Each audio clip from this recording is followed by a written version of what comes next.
Hello mga ka-Wonderham! Sa video na to, bibigyan ko kayo ng tips kung paano mag-solve ng percentage base rate word problem. So meron tayong tatlong word problem dito. Paano natin yan isosolve? So hindi na natin i-define yung meaning ng percentage base at rate. Diretso na tayo sa solving. So ang una, kailangan natin matandaan ng formula. Tatandaan lang natin ay yung PBR triangle. PBR.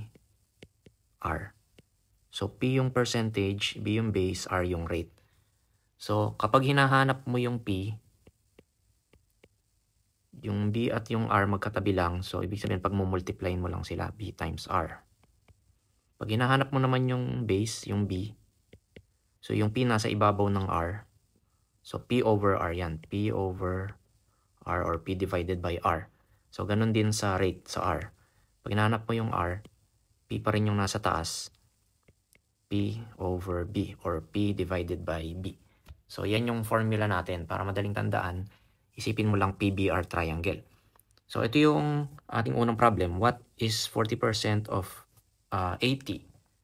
So, identify muna natin alin ang percentage, alin ang base, at alin yung rate. So, ang technique, itong merong nakalagay na percent, yan lagi ang rate. So, hindi siya percentage, rate yan. Yung merong percent na symbol. Ngayon, itong 80, ano naman to? Mapapansin natin yung 80, kasunod siya nung off. So, yun yung clue natin. Kapag kasunod ng word na off, yun ay base.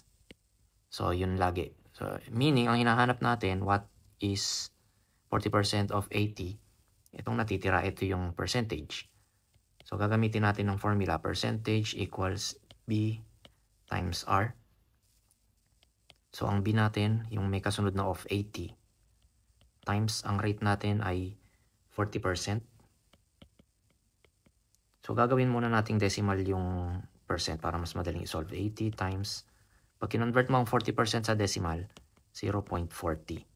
So, pag pinag-multiply mo yan, 80 times 0.40, ang answer na makukuha mo ay 32. So, next, 20% of what number is 15? So, nakita natin, meron na naman tayo dito na merong percent symbol. So, alam na natin yun yung rate. Laging rate ang may percent symbol. Tapos itong 15, di natin siya alam. Pero meron tayong nakita ang hinahanap of what number. So, yung hinahanap natin na number, kasunod siya ng off. So, lagi siya ang base kapag kasunod ng off. So, yun ang isa nating clue. Meaning, itong 15, itong natitira, ito ang percentage.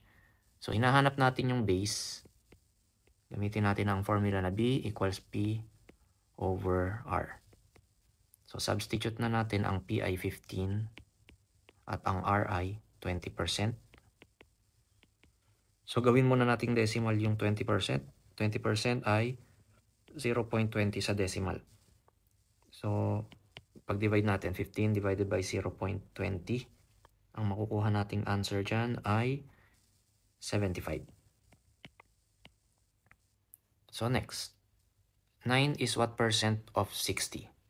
So, itong 9, medyo hindi natin alam. Itong 60, napansin natin kasunod siya ng off. Ang word na off. So, meaning siya ay base. So, 9, wala naman siyang percent symbol. So, ito yung percentage. Tapos, ang hinahanap natin, what percent. So, ito yung clue natin, what percent. Percent. So, kumbaga, yan na yung symbol, what percent. So, yan yung rate. Rate ang ating hinahanap. So, gamitin natin ang formula na rate is equal to P over B. So, ang P natin ay 9. Ang B natin ay 60.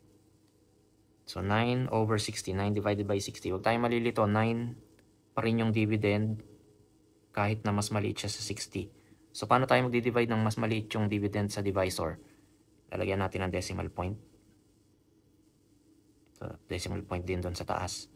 So, 0 na dito. So, 90 divided by 60. Ilang 60 ang kasya sa 90? Isa lang.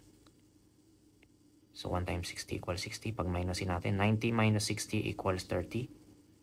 So, maglagay pa tayong isa pang decimal point. Tapos, i-bring down natin. 300 divided by 60 is equal to, so, 60 times 5 equals 300. So, 5. So, lagay natin dito 300, 0. So, 9 divided by 60 is equal to 0.15. Convert natin sa percent. 0.15 ay 15%. So yan po ang ating tips sa pag-solve ng percentage base rate word problem. Kung may natutunan po kayo, please like, share sa inyong mga classmate, best friend, tropa at crush. At pasubscribe nyo na rin sila sa ating YouTube channel. Bye-bye!